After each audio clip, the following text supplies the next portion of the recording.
3 missiles cross a border in the same hour that an airline safety agency tells every carrier in Europe to stay out of 5 countries' airspace.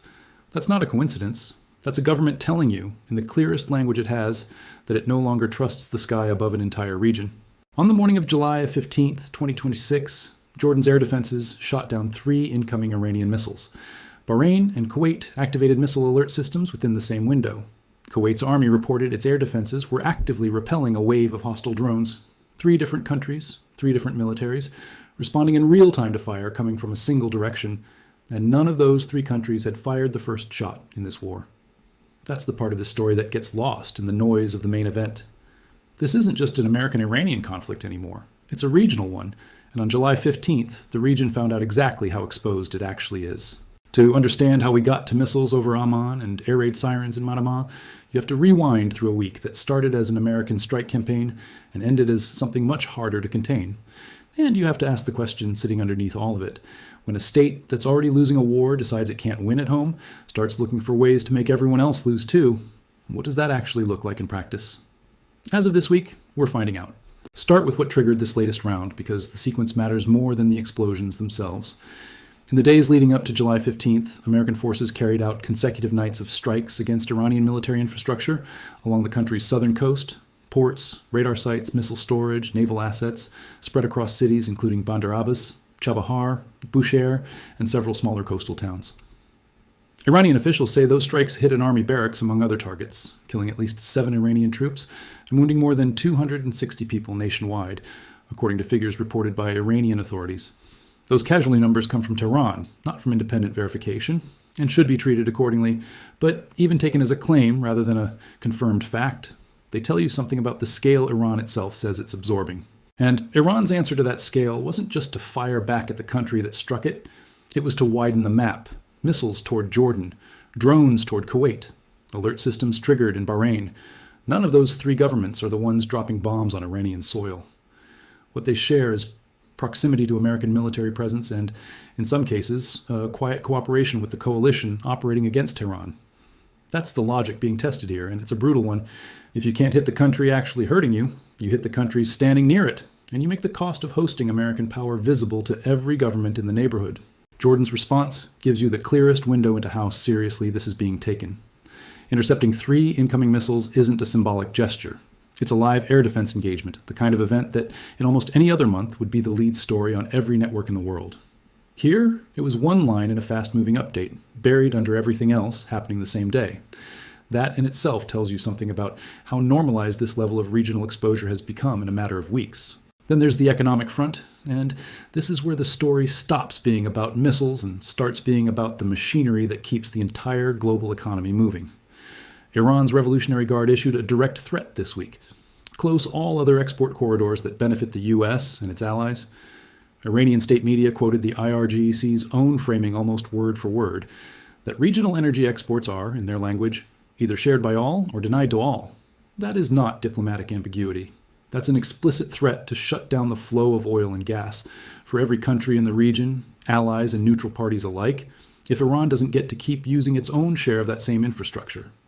It's a hostage logic applied to global energy markets, and analysts tracking Iran's regional posture say the mechanism most likely to be used isn't even inside Iran's own waters.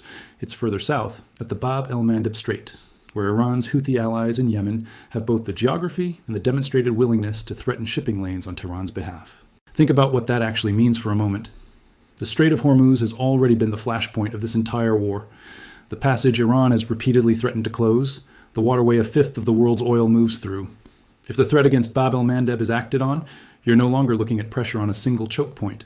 You're looking at pressure on 2 of them at once, on opposite ends of the Arabian Peninsula, with global shipping squeezed from both directions simultaneously.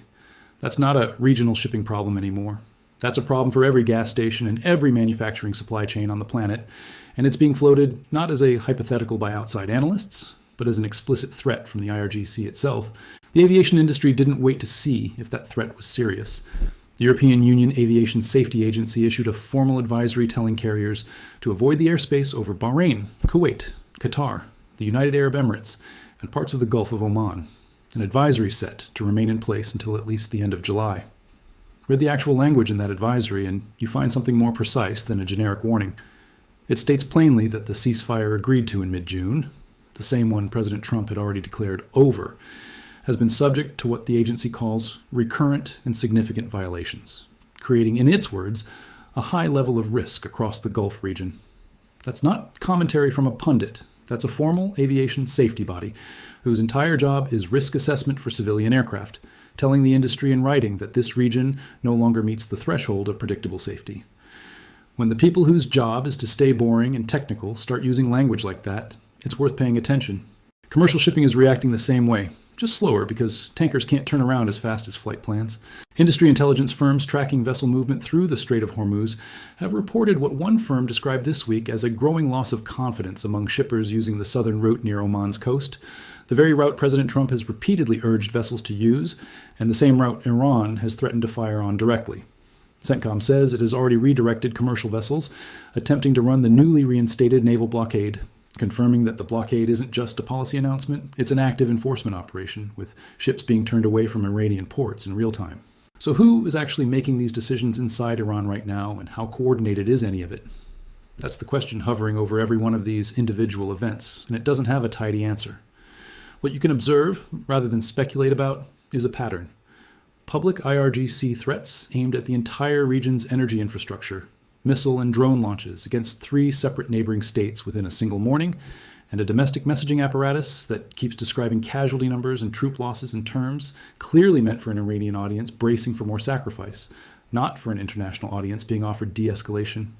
None of that reads like a government preparing to stand down. It reads like a government trying to make the price of continuing this war too high for everyone else to keep paying it. That's the strategic logic worth sitting with for a second, because it's not new. It's a version of something regional analysts have watched Iran attempt before, going back through earlier flashpoints in this same broader conflict. When a state can't match its adversary's firepower directly, it tries to convert the war into a test of regional endurance instead, spread the disruption widely enough, threaten enough neutral parties, and hope that the coalition arrayed against it starts fracturing under pressure from its own members, who never signed up to have their airspace closed or their energy exports held hostage. It's a strategy that trades military strength for political friction. And whether it works depends entirely on how much pain Iran's neighbors are willing to absorb before they start pushing back on Washington instead of on Tehran. It also helps to understand why the Bab el-Mandeb threat lands with as much weight as it does, because this isn't a hypothetical choke point being invoked for dramatic effect. Houthi forces in Yemen have already spent years demonstrating exactly what disruption at that strait looks like in practice, launching missile and drone attacks against commercial shipping in the Red Sea corridor during earlier phases of regional conflict, attacks that pushed major shipping companies to reroute entire fleets around the southern tip of Africa rather than risk the passage. That rerouting added weeks to shipping times and meaningfully raised costs on goods moving between Asia and Europe. The infrastructure for disruption at Bab el-Mandeb isn't theoretical or newly built. It already exists, it's already been used, and the people who would need to activate it again are already aligned with Tehran. That's precisely why the IRGC's threat this week wasn't dismissed as bluster by the shipping industry. Everyone involved has already lived through what a partial version of this scenario looks like, and they know how fast confidence in a trade route can collapse once real cargo owners start rerouting rather than gambling with insurance premiums that spike the moment militaries start shooting near a shipping lane. For the Gulf states specifically, Bahrain, Kuwait, Jordan, and by extension Qatar and the UAE, all named in the ESA advisory, the exposure here isn't abstract either.